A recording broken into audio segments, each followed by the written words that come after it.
Marseille, Marseille, sur les toits de Marseille. Voilà. Une vue incroyable. J'aime bien cette vue. Ces briques rouges, cheminées.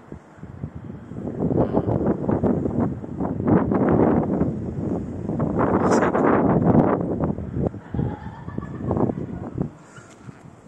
Je voulais faire une petite vidéo comme ça parce que c'est vrai qu'il y en a plein qui se posent des questions, qui se demandent en fait ce que je suis en train de faire. Et comme j'ai mis beaucoup, énormément de vidéos, c'est vrai que c'est pas forcément évident de comprendre ce que je suis en train de faire.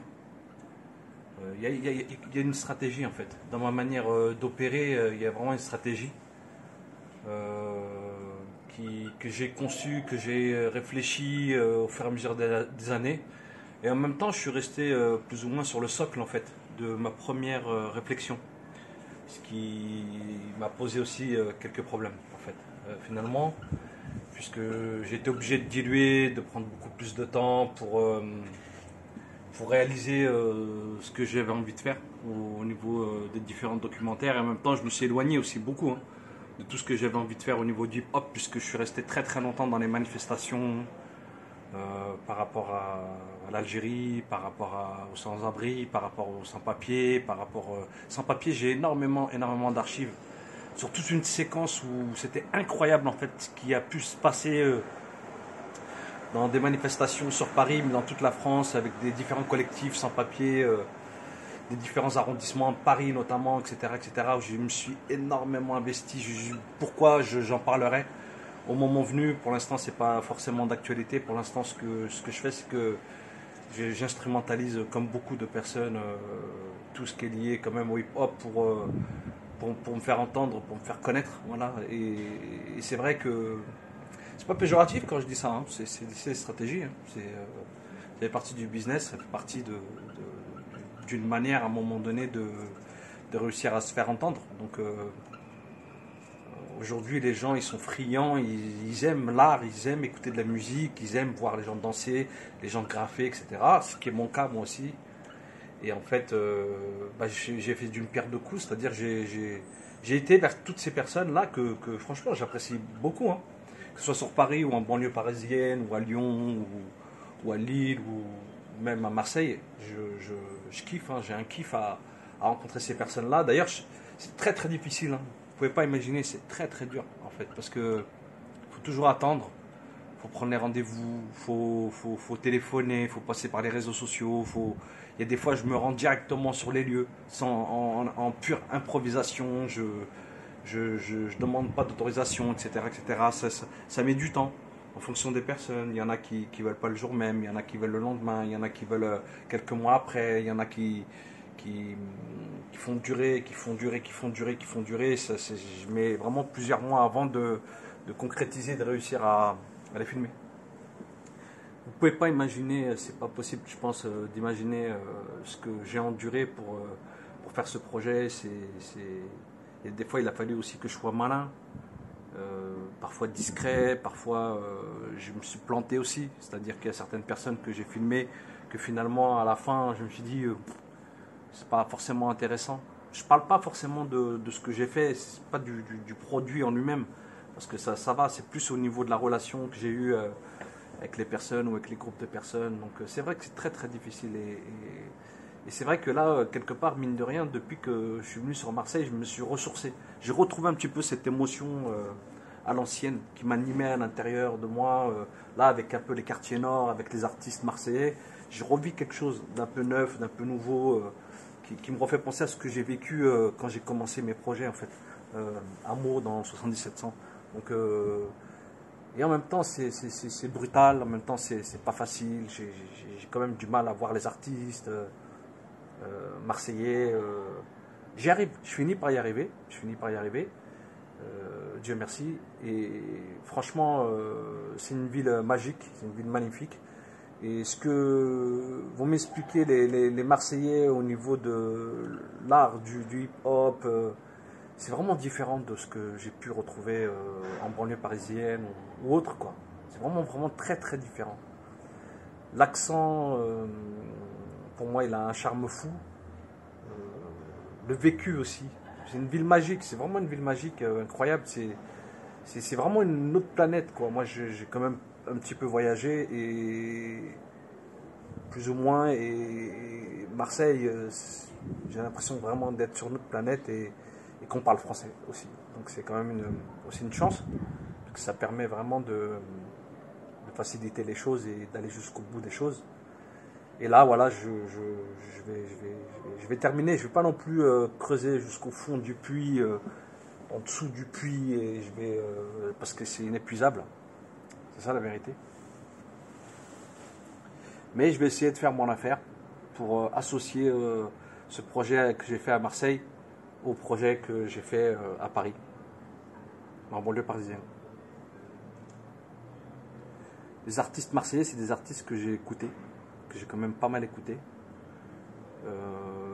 Aussi des artistes parisiens aussi, mais un petit peu moins, parce que c'est vrai que les artistes vers lesquels je suis allé, par exemple Dynasty, etc., j'en ai parlé dans plein de vidéos. Moi, j'ai pas forcément écouté Nova, j'ai pas été un des premiers à écouter NTM ou écouter IAM ou à écouter Minister Hammer ou Passy ou je ne sais qui encore. Voilà, moi, je suis plus arrivé à partir du moment où le 113 est arrivé, le 113 avec Bustaflex, etc., leur premier album, c'est là en fait moi où je suis vraiment arrivé, le deuxième, troisième album de Fab, etc. C'est là où j'ai commencé vraiment à m'intéresser vraiment à la musique, un petit peu de loin comme ça. Après j'ai laissé tomber complètement, je me suis dit que c'était pas pour moi, que c'était pas pour moi en fait, voilà, parce que j'avais d'autres projets, moi j'avais envie vraiment d'écrire ce que j'ai fait, ce que je fais. J'aime l'écriture, j'adore l'écriture. Plus que le hip-hop, plus que tout en fait. Pour moi l'écriture c'est vraiment noble, c'est magnifique d'écrire, de découvrir quand on prend un stylo sur ordinateur, de découvrir les phrases, d'être le premier à découvrir les phrases qu'on écrit, je trouve que c'est incroyable quoi. Voilà, en plus sans forcément la perspective de le mettre sur de la musique, c'est vraiment de l'écriture d'ivresse quoi. Quand on lit, on lit pas à haute voix forcément. Quand on lit un bouquin, on le lit dans sa tête, et ça c'est un truc moi qui est incroyable en fait. C'est cet effet de miroir, cet aller-retour en fait dans l'écriture moi que je kiffe grave. Et voilà, je profite parce qu'il n'y a aucune autre ville qui est comme Marseille en fait. Et je suis très très content de venir me ressourcer par rapport à la mer, par rapport au soleil, par rapport au ciel bleu. Il fait pas très très beau en région parisienne, donc j'en profite, grave. Donc là voilà, là par exemple, là, je vous dirai pas, mais là je vais aller voir un artiste de très haut vol marseillais et je suis content, je ressens une excitation. En même temps, moi j'ai une démarche un peu particulière, c'est que à la fois j'improvise, en même temps je travaille beaucoup, je réfléchis beaucoup, je lis, j'écoute, je regarde les anciennes interviews, il y a tout un travail comme ça que je mène. Et en même temps j'essaie de garder aussi vraiment une part d'improvisation qui est pour moi la plus importante, c'est elle qui va faire la différence avec toutes les autres interviews. Parce que le but c'est ça quand même, c'est de faire quelque chose qui est différent des autres.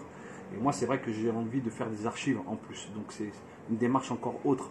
Mais je vois bien que plus j'arrive au sommet, moins les protagonistes du hip-hop veulent faire des archives. Ils veulent pas faire des archives parce que c'est un peu comme si, en gros, ils étaient morts, quoi. Comme si c'était fini pour eux. Alors qu'en fait, finalement, la plupart des gens que je vais voir, que ce soit à Marseille, sont encore actifs.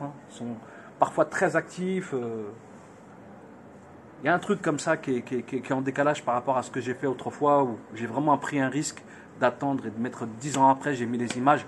Il y en a aussi qui m'ont évoqué cette crainte que je fasse la même chose, un petit peu la même erreur, mais c'est pas une erreur, puisque moi je l'avais vraiment fait comme ça, dans cette logique-là, comme une intervalle. Pour moi c'est comme une intervalle, sauf que bon, les événements de la vie font que, vous savez, les événements de la vie font qu'à un moment donné, on fait pouce, on fait pause et on s'arrête parce qu'il y a d'autres choses qui sont largement plus importantes. Voilà, mais c'est vrai que ce délire d'archives, c'est important pour moi de venir le faire à Marseille et de garder des archives de certaines personnes, de certains personnages très importants de l'art dans Marseille. Et il ne faut pas oublier une chose, c'est que j'ai envie de venir m'installer à Marseille. Je viens très régulièrement à Marseille pour moi, sans forcément voir des artistes. Je viens, je me balade, je kiffe en fait, je kiffe grave. Et en plus, j'ai la chance parce que je vais à gauche, à droite. J'ai des gens que je commence à connaître aussi qui m'accueillent. Je commence à avoir un carnet d'adresses aussi. Je connais les restaurants, je connais les rues, les endroits où il faut aller, un petit peu à la périphérie de Marseille aussi. Donc, il y a un kiff, voilà. Mais je voulais faire un peu cette vidéo-là pour dire merci à l'hospitalité des Marseillais. Et franchement, je ne dis pas ça mais c'est la vérité. Je suis super bien accueilli toujours, à chaque fois. Les gens sont très gentils. Et comme disait H2000, mon meilleur ami d'enfance, meilleur ami d'enfance, le Habeb, quoi. C'est par définition, c'est le binôme, c'est H2000. Un jour, il est venu à Marseille, il a dit ouais. Il avait dit dans une des vidéos d'ailleurs que j'ai postées, il dit ouais, il dit, avec Malfra. Il dit il parle de Marseille, il dit un truc qui est vrai en fait. Il dit c'est comme si on retrouvait la mentalité un petit peu que nous on avait à l'ancienne. Attention, je ne dis pas que les Marseillais sont en retard, pas du tout. C'est qu'ils ont réussi à préserver une mentalité que nous on a pu en région parisienne. Donc c'est ça que moi je viens chercher aussi, c'est vrai. Il a raison. T'as raison, H2000. C'est vrai, je retrouve ça aussi. Ce truc un peu qui n'est pas cramé, qui n'est pas dégueulassé par les années, quoi. Il y a une espèce d'authenticité qui est vraiment présente, qui est vraiment là chez les Marseillais. Et quelque part, je termine mon projet. Qu'est-ce que tu veux dire avec le hip-hop? Quand tu rappes, tu parles. Voilà. Quand tu danses, tu parles. Parce que j'ai filmé aussi des danseurs. Quand tu graves, tu parles. J'ai fait la digue de la Ciotat il n'y a pas très longtemps. Là. Pour ceux qui ne connaissent pas, la digue de la Ciotat, c'est vraiment un lieu emblématique du graffiti au niveau national et au niveau international. Et je pense que de plus en plus, ça deviendra un lieu emblématique du graphe, voilà, du vandalisme un petit peu, même si c'est un petit peu organisé pour l'instant. Pas trop d'ailleurs, et tant mieux. Ouais, il y a plein de trucs, voilà. Et j'ai vu aussi des beatboxers, plein d'artistes, voilà. Et marche sur les pas aussi des écrivains. Il y a beaucoup d'écrivains, d'artistes marseillais, quoi. Il ne faut pas rester que bloqué sur le hip-hop. Voilà, tout simplement. Hakimo, on est là. Voilà. Magnifique la vue, là. J'adore. Voilà, on est vraiment dans la vie quotidienne. Vous avez vu ça, cette matière-là, ce ciment, cette tuile, on y est, quoi. On est dans Marseille, on est dans une ville méditerranéenne. Et aussi parce que voilà, c'est proche du bled aussi. Donc des dédicaces aux Marseillais, dédicaces aux Maghrébins, dédicaces à la communauté algérienne, voilà, et dédicaces à toute la France et à tous mes potos marseillais. Hakimo.